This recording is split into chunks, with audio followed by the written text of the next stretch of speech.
კომპანია BP Trans-ის მფლობელსა და ვანის საკრებულოში ქართული ოცნების დეპუტატ საქართველოს ფარგლებს გარეთ მყოფ ბიჭიკო პაიკიძეს, ასევე კომპანიის დირექტორს ვალერიან კვარაცხელიას და კიდევ 4 პირს, იოსებ ჭანჭალეიშვილს, როინ ფოფხაძეს, გიორგი კვახაძესა და ირაკლი გალოგრეს აღკვეთის ღონისძიების სახით პატიმრობა შეეფარდათ. აღნიშნული გადაწყვეტილება თბილისის საქალაქო სასამართლოს მოსამართლემ არსენ კალატოზიშვილმა მიიღო. სახელმწიფო ბრალდება ბრალდებულების მიმართ ყველაზე მკაცრი აღკვეთის ღონისძიების პატიმრობის გამოყენებას მოითხოვდა დაცვის მხარე კი გირაოს გამოყენების შუამდგომლობდა. რაც შეეხება ბიჭიკო პაიკიძეს, მისი ადვოკატის ირმა ჭკადუას თქმით, საგამოძიებო ორგანომ პაიკიძეს პასპორტი გააუქმა, მას საქართველოში ჩამოსვლის სურვილი აქვს, თუმცა ამის შესაძლებლობას მოკლებულია. პროკურორის თქმით, პაიკიძეს ვალიდური პასპორტი გააჩნია, მან აღნიშნული პასპორტით დატოვა ქვეყანა და შეუძლია ქვეყანაში ამავე პასპორტით დაბრუნდეს. ჭკადუამ ბიჭიკო პაიკიძის აღკვეთის ღონისძიების გარეშე დატოვება იშუამდგომლა, სასამართლოს კი ალტერნატივის სახით 100,000 ლარიანი გირაოს გამოყენება შესთავაზა. დაკავებულ 5 პირსა და ბიჭიკო პაიკიძეს სახელმწიფო უსაფრთხოების სამსახურში სახელმწიფო კუთვნილი დიდი ოდენობით თანხის თაღლითურად დაუფლების წინასწარი შეთანხმების ჯგუფის მხრიდან თაღლითობაში დახმარებისა და ყალბი ოფიციალური დოკუმენტების დამზადება გამოყენების ფაქტზე ბრალდება გუშინ წარუდგინეს.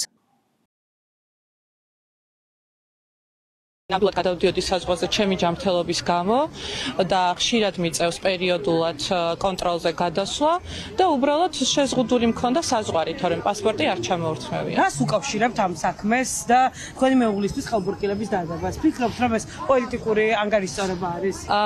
პოლიტიკოს ვერ დავარქმევდი, იმიტომ რომ არ იყო საერთოდ ნახსენები პროცესზე. გრიგოლ ულუაშვილთან დაკავშირებით ხომ არ სურთ მიიღონ ჩვენება, რას ფიქრობთ თქვენი შეფასება? ნანუკა ძალიან ეს უკვე ადვოკატს გაესაუბრეთ. რას ფიქრობთ დაკავებაზე რა? არ გვაქვს ურთიერთობა. ელოდებოდა დაკავებას, საქმე რომ აღწევს ხო ვიცი. არ გვაქვს კონტაქტი. მინდოდა ესპანეთში გადასვლა ამ პორტუგალიაში? არა. არ იცით, ვერ გეტყვით. არ მაქვს ინფორმაცია. თუ კი ამ ქვეყნისთვის ვინმე სასიკეთო და კარგი უკეთებია, თამამად შემიძლია ვთქვა, რომ ეს ერთ-ერთი არის ბიჭიკო პაიკიძე. საქმე ბევრი აქვს ნაკეთები. თან აი ძალიან გადამწყვეტი პროექტები ქვეყნისთვის ურთულესი. ახლა რატომ აღმოჩნდა მაშინ საბრალდებო? ამასთან დაკავშირებით ჩვენ გვაქვს კითხვები, ამიტომ ტარდება. ისთან გაქვთ ეს კითხვები ქართულ ოცნებასთან? არა, საგამოძიებო უწყება დაიწყო ამ საქმის კვლევა და იმედი მაქვს, რომ სასამართლო მიიღებს სწორ გადაწყვეტილებას და დაველოდოთ რა როგორ იქნება. თუ კი რაიმე სახის გადაცდომა დადასტურდება, ამ გადაცდომასაც ღირსეულად მივიღებთ. პორტუგალიაში უნდა გადასვლა თუ ესპანეთში, აი რა შეჭირდებოდა? არანაირი ინფორმაცია არ მაქვს. ბიჭიკო პაიკიძე არც ერთხელ არ ყოფილა გამოკითხვაზე დაბარებული. ლილუაშვილმა მიაწოდა ინფორმაცია სუში გამოძიებარები იყო დაწყებული. სასაცილო აი რატომ არის სასაცილო? ვინ უთხრა რომ სუს გამოძიება ქონდა მასთან დაკავშირებით დაწყებული? ბიჭიკო გამოძიება დაიწყო, იმყოფებოდა ქვეყანაში და აბსოლუტურად ვისგან გაიგო?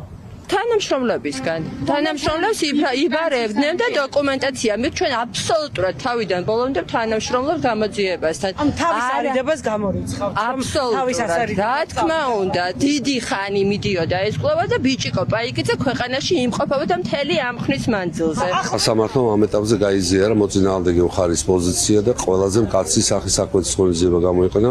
ის თავს დამნაშავედ არ ცნობს. რომ მისი ხელმოწერილი დოკუმენტები საქმეში არსებობს. მე ერთი და მთავარი შემიძლია თქვა და თქვენ ისმენთ პროცესის განაცხადე რომ ბრალდების მხარეს დიდი მოწადინება აქვს რომ ყველა ბრალდებულის მიმართ საერთო სამართლებრივი ქოლგა შექმნას და ჩემი დაცვის ამ მოცემულობაში მოაქციოს. მე ვერავისთან მიმართებაში ბრალდებულის ნიშანს საბედნიეროდ არც ამის კომპეტენცია და უფლებამოსილება არ გამოჩნია, არ და ვერ გამოგვეთავ. მე უშუალოდ ვსაუბრობ იოსებთან მიმართებაში. რას უკავშირებთ მაშინ ამ ბრალდების აღდგენას ახლა? ფენახევის მანძილზე მიმდინარეობდა გამოძიება. ერთი და მნიშვნელოვანი გარემოება, რომელიც ძალიან ბევრ კითხვის ნიშანს ბადებს პირადად ჩემთვის, ერთხელაც კი არ იქნა გამოძახებული ჩემი დაცვის რომ ელემენტარული განმარტება გაკეთებულიყო მისგან შესაძლო ბრალდების აღდგენასთან მიმართებაში ამ თლიანობაში. რას უკავშირებს თავად დაკავებას?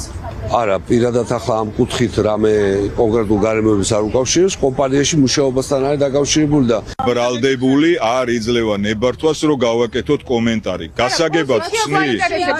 ბრალდებული კიცებულება რა აქვს, ბრალდების გარეშე ვერ ვისაუბრეთ. თქვენი პოზიცია ჩვენი პოზიცია იყო გიგაო, მოსამართლემ გამოიყენა პატიმრობა. გაასაჩივრებ. ბრალდებულთან შეთანხმებით ყველაფერი. ამ ეტაპზე ვერ გეუბნები. რატომ არ? ბრალდებულს რატომ არ სურს, რომ მე მისმა დამცველმა ადვოკატმა ვაკეთო კომენტარი, ეს არის მისი პიროვნული გადასაწყვეტი და საკითხი. გავივლი ბრალდებულთან აუცილებლად აღნიშნულ საკითხს. ცნობისათვის ბრალდებულებს 2021 წლის ივნისიდან 2022 წლის სექტემბრის ჩათვლით განხორციელებულ ქმედებებს ედავებიან. კერძოდ სახელმწიფო ტენდერების შესრულების პროცესში ქუთაისი ალპანა, მამისონის, უღელტეხილის, საავტომობილო გზის მონაკვეთისა და ონის მუნიციპალიტეტის არეალში სტიქიის შედეგად დაზიანებული ცალკეული მონაკვეთების ნაპირდამცავი სამუშაოების განხორციელებისას შეპესე ბიბი ტრანსის 100%-იანი წილის მფლობელი ბიჭიკო პაიკიძე, ამავე კომპანიის დირექტორის ვალერიან კვარაცხელიას და კომპანიის თანამშრომლის იოსებ ჭანჭალეიშვილის დახმარებით აგრეთვე ტენდერის შესრულებაზე კონტროლის განმახორციელებელი საზოგადოების მენეჯერის როიმ ფოფხაძის, გიორგი კვახაძისა და ირაკლი გალოგლის დახმარებით ყალბი ოფიციალური დოკუმენტაციის შედგენა გამოყენების გზით მოტყუებით დაეუფლა საქართველოს რეგიონული განვითარებისა და ინფრასტრუქტურის სამინისტროს კუთვნილ თანხას 4,184,259 ლარს, რამაც დიდი ოდენობით ზიანი გამოიწვია და არსებითად შეილახა სახელმწიფოს კანონიერი ინტერესები. დანაშაულები 6-დან 9 წლამდე ვადით პატიმრობას ითვალისწინებს.